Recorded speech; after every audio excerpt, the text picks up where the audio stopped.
மக்களிடம் போய் சொல், வலிமை வீழும் மென்மை வாழும் என்று சொல் என்றான் மாசேத்துங். ஏன் என்று கேட்ட பொழுது சொன்ன விளக்கம் எனக்கு ரொம்ப பிடிச்சு போச்சு. நான் கொஞ்சம் லாஜிக்கான ஆளு. என்ன தெரியுமா அவர் சொல்றார்? உடம்புலயே ரொம்ப உறுதியானது பல்லு, வலிமையானது பல்லு, ரொம்ப மென்மையானது நாக்கு. அவன் சொல்றான், வலிமையான காரணத்தினாலேயே பற்கள் விழுந்து போகின்றன, மென்மையான காரணத்தாலேயே நாக்கு விழுவதில்லை. வலிமை வீழும் வல்லமை வாழும் ஆற்றங்கரை ஓரத்திலே அசைந்து நிற்கும் நாணலது, காற்றடித்தால் சாய்வதில்லை, கனிந்த மனம் வீழ்வதில்லை. அன்பாக இருத்தல் புத்திசாலித்தனம், அதுதான் அறிவு, அதுதான் பொது உடைமை தத்துவம், அதுதான் இந்த மண்ணினுடைய மாண்பு. நான் சொல்லட்டுமா, எனக்கு தெரிஞ்சுங்க, அண்ணன் மாதிரி நானும் பல நாடுகளுக்கு போயிட்டு வந்திருக்கேன், போயிட்டு வந்துகிட்டு இருக்கேன். உலகத்தில் நாங்க போறது தமிழ் மக்கள் வாழக்கூடிய அந்த இடத்திற்கு தான் போகிறோம். ஆனால் நான் ஒன்றை சூளுரைக்கிறேன், தமிழ்நாடு போல் அறம் சார்ந்த பூமி இந்த உலகத்தில் வேறு எங்கேயும் கிடையாது. இது அறம் சார்ந்த பூமி. அறம் சார்ந்த பூமிங்கிறதுக்கு ஒரு விஷயம் சொல்லவா? நீங்கெல்லாம் எந்த அன்புல இங்க உட்கார்ந்துருக்கீங்க? இங்க எனக்கு தெரிஞ்சு இந்த மாதிரி ஒரு கூட்டத்தை எந்த எதிர்பார்ப்பும் இல்லாமல் 2 பேர் யாரோ வந்து பேசுறாங்க, அந்த பேச்சை கேட்டுட்டு போவோம்னு இப்படி ஆயிரக்கணக்கான மக்கள் கூடி இருக்கக்கூடிய அவை இந்த உலகத்திலேயே தமிழ் இனம் தவிர வேறு எந்த இனத்திலும் கிடையாது. எதை கேட்க வந்தோம் என்பதை வைத்து சொல்கிறேன். கூட்டம் நிறைய உண்டு, கூட்டம் நிறைய உண்டு. எதை கேட்க கூடுகிறோம் என்பதுதான். தமிழ்நாடு அறம் சார்ந்த நாடு, அறம் என்ற வல்லமை கொண்ட நாடு இந்த நாடு. ஏன் தெரியுமா? இந்த நாடு கல்வி சிறந்த தமிழ்நாடு, புகழ் கம்பன் பிறந்த தமிழ்நாடு, வள்ளுவன் தன்னை உலகினுக்கே தந்து வான் புகழ் கொண்ட தமிழ்நாடு, சிலப்பதிகாரம் என்னும் ஒரு மணியாரம் படைத்த தமிழ்நாடு, கல்வி சிறந்த தமிழ்நாடு. நுட்பமா சொல்ற இந்த விஷயத்தை,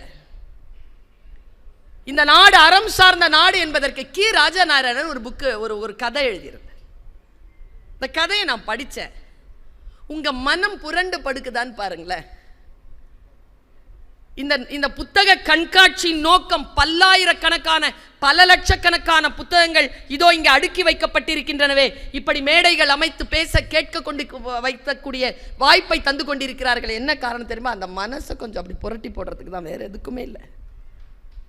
கொஞ்சம் அப்படி புரட்டி போட்டால் போதும், நம்ம மனசு வாழ்க்கையை நாம் சந்திச்சுக்கும்.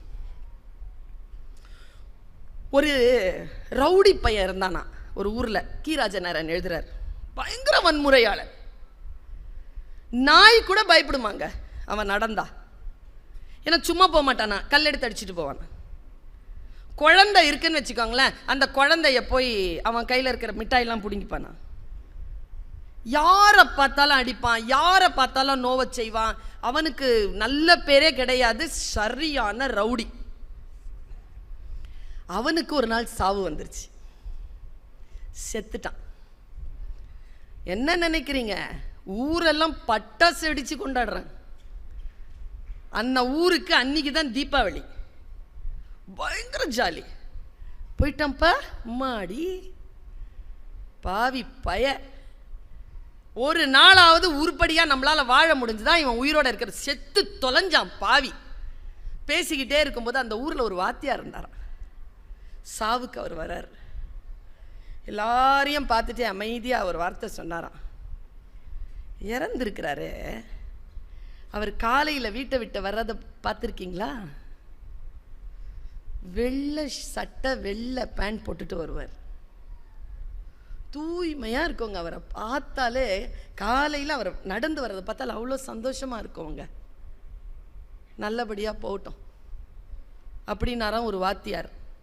சொல்லிட்டு கடைசியாக முடிக்கிறார், இந்த நாடு எவ்வளவுதான் மோசமானவர்களாக இருந்தாலும் அவர்கள் மீது கூட அன்பு செலுத்துவதற்கு ஒரு உயிர் இருக்கக்கூடிய நாடு இந்த தமிழ்நாடு.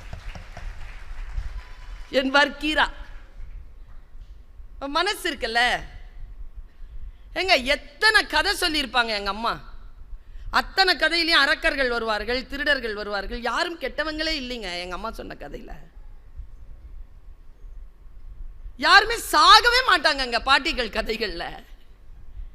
இது அறம் சார்ந்த நாடு. வல்லமை என்பது எது? நம்முடைய வாழ்க்கையில் நாம் அறம் சார்ந்து வாழ்கிறோமா, அதிலே உறுதியாக இருக்கிறோமா, அதுதான் நம்முடைய வாழ்க்கையில் நாம் இந்த உலகத்தில் கற்றுக் கொடுக்கக்கூடிய, நம்முடைய வாழ்க்கையை அடுத்தவர்களுக்கு தரக்கூடிய மிகப்பெரிய தரவாக நம் ஒவ்வொருவருடைய தமிழர்களுடைய வாழ்க்கை இருக்கிறது. நான் இப்படி சொல்றேன். இன்னைக்கு பெண் குழந்தை தினம்னு சொன்னேன்ல, நம்ம ஆட்களுக்கு உண்மையாவே நான் சொல்றேங்க, அண்ணா அதை ஒத்துக்குவாருன்னு நினைக்கிறேன். நீங்க சொல்றீங்க, எஸ்ரா சொல்றாரு பெண்கள் மட்டுமே வீட்டில் இருந்தா சந்தோஷமா இருப்பாங்க அப்படின்னு சொன்ன உடனே அங்க ஒருத்தருடைய முகத்தை பார்த்தேன். அப்படின்னாரு அவருக்கு அது பிடிக்கல.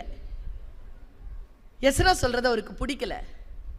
நான் ஒரு விஷயம் சொல்லவா, பெண்களை பற்றிய ஒரு பார்வை, பெண்களுக்கு என்று இருக்கக்கூடிய சட்டம் ஏன் பெண்களுக்கு அவ்வளவு ஆதரவாக இருக்கிறது, அறம் சார்ந்த வாழ்க்கை ஏன் பெண்களுக்கு அதிகமாக சொல்லப்பட்டிருக்கிறது, பெண்களை ஏன் அவ்வளவு உயர்வாக எல்லா விஷயங்களும் மதிக்கின்றன அப்படிங்கிறதுக்கான உயிர் நாடி நமக்கு புரியறதே இல்லை.